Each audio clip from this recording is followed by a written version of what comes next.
We're going to take a look at how government reacts when things like this happen, when issues come up in education. We have online with us the Deputy Executive Director of the Missouri School Board Association, Brent Ghan. Brent, good to see you again. Good to see you, John. Thanks. And we also have John Warner, Director of the Center for Education Safety. And John, welcome to the program. Thank you. I want to talk first, Brent, about what the Center for Education Safety is and why the Missouri School Board Association commissioned this. Sure, John. Missouri School Boards Association, we're a private not-for-profit organization. We're not a state agency. A lot of people confuse us with the Department of Education in Sure. Jeff City, but that's not who we are. And we represent school board members across the state of Missouri. So those are the folks who are elected to make all kinds of important decisions and oversee our schools on the local level. And school safety, of course, is one of their major concerns, making sure our kids have a safe and secure learning environment, because for school boards, student achievement and improving student achievement is the bottom line. And so for kids to learn effectively, they've got to feel comfortable in school, they've got to be safe and secure. So naturally, that's a high priority for our school boards across the state. So we're very proud that we have the Center for Education Safety in Missouri as part of the Missouri School Boards Association, and a program that we offer. CES is the only statewide school safety organization in Missouri. It was founded several years ago and serves as a resource for guidance and information for our school districts across the state. We also have some great people like John Warner on staff who are experts in school safety, who share their expertise on a wide variety of topics, do workshops, go into schools and do assessments, which we can talk about, and different things like that. So school safety, of course, is more important than ever in the environment that we're in right now. One thing I do want to mention, John, that I think is really important to point out is that schools remain among the safest places for our kids. And there's no doubt about that. And there was some research that came out just a couple of weeks ago from Northeastern University that showed that our schools today are actually safer, according to their data, are safer today than they were in the 1990s, and that the incidents such as the one in Parkland, Florida, are horrible, and I don't mean to diminish the impact of that whatsoever. Those things are very, it's a horrific situation, and we need to address that at the school level. On the other hand, those sorts of incidents remain exceedingly rare in our schools. Nonetheless, our schools need to be prepared for it. So schools are safe, but safety is a priority, and we've got to ensure our kids have a safe learning environment. Right, it's all about getting towards perfection. Right. So, John, talk a little bit about your part in that and the risk assessments that you do. When you walk into a school, what are you looking for? We try and take as holistic approach as we can.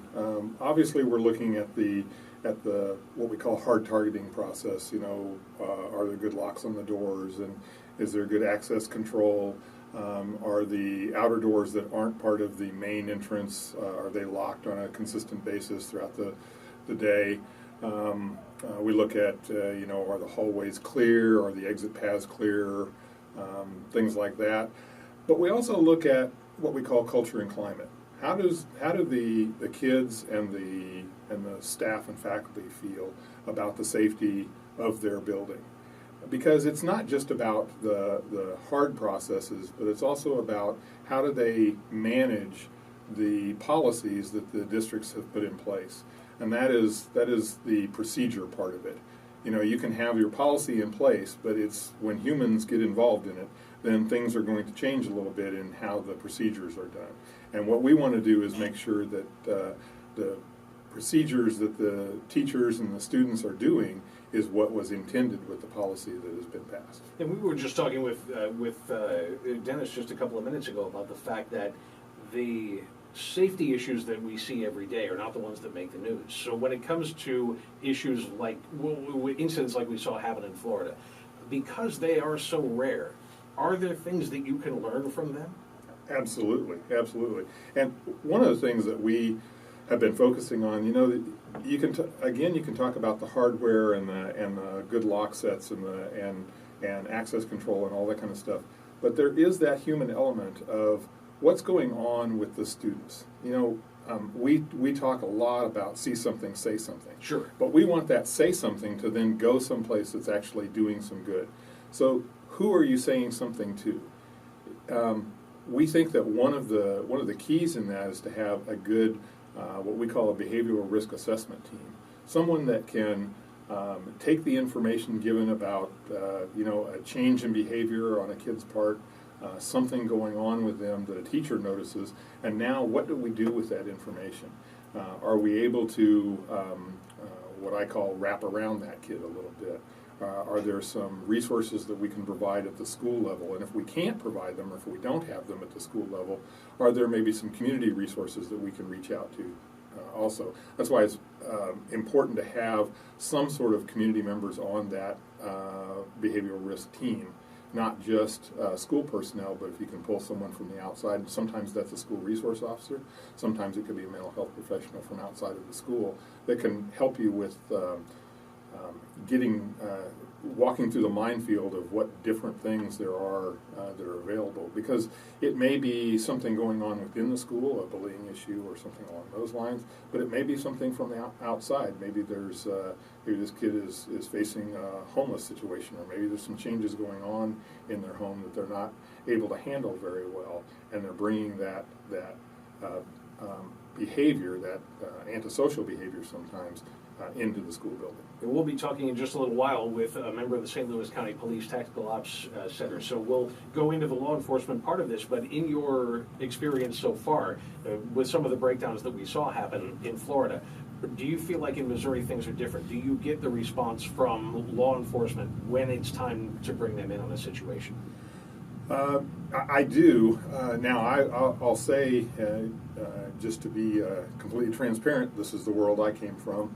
I was a police officer for 36 years and retired from that. I don't want to tell you, I had a feeling.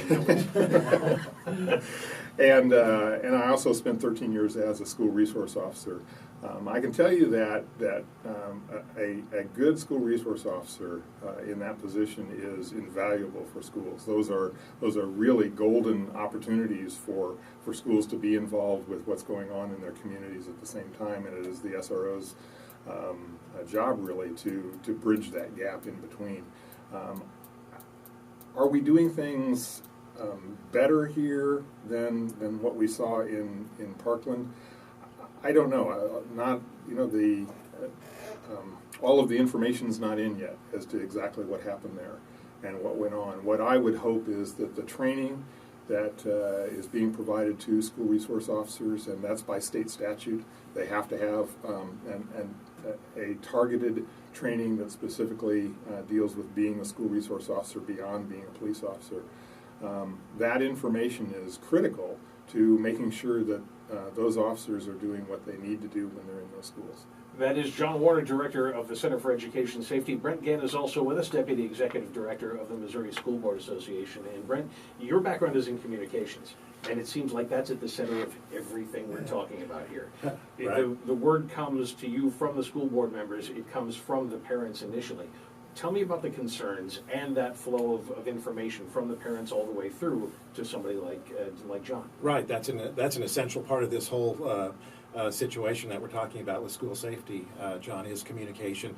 And there are different aspects to that. One aspect of the communication is the collaboration and the communication that needs to take place among all the stakeholders involved in school safety, not just the school personnel and teachers, but the local law enforcement, the first responders, people who are in agencies that provide support to kids.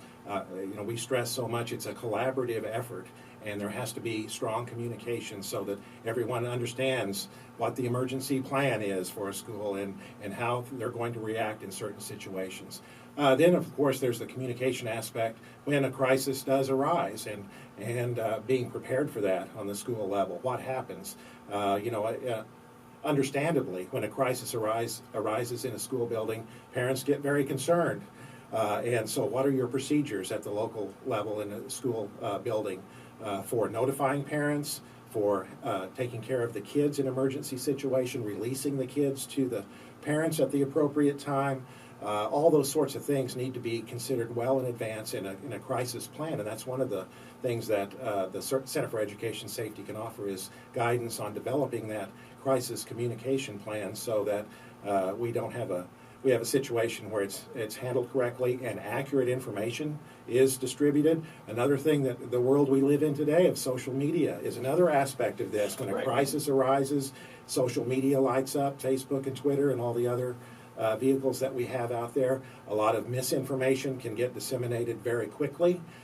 So how does the school district handle that? Encountering the misinformation, reacting quickly, getting accurate information out to the public, that's all a very important part of this. Indeed, and just quickly, you've mentioned communication doesn't happen without the internet these days, and you have social media that can be a tool, John, I would assume for you before something gets to crisis stage. You have to watch what's going on, what people are talking about on social media. At the same time, cybersecurity is always a concern. How do you balance those things? Right.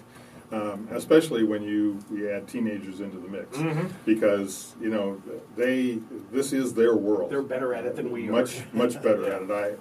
I discovered as a school resource officer, if I needed something on Twitter was even then passé for most of the teens that I dealt with. But if it was an Instagram or Vine or something like that, I just hand my phone over and say, put that on there, because that helped me out a lot.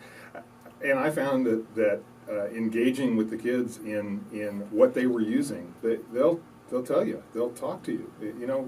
Kids are not immune from that process. We think, I think, especially in today's world, that they're focused on their phones and that's it, and that's not true. It just absolutely is not true. If you're willing to engage with them, that they'll engage back, and they'll talk about the things that they're the most interested in. Cybersecurity is a big piece. Especially for school districts now, they really have to be have their head in the game when it comes to what is going on with social media, with what their kids are doing, with how they're engaged in it, and how often they're engaged in it. An issue does not happen in a school in which social media does not come into play somewhere along the way. And I found many times, if there was a altercation going on between a couple of students or something like that, it was usually on Instagram before I got there. Yeah, well, it's good to know that you're doing what you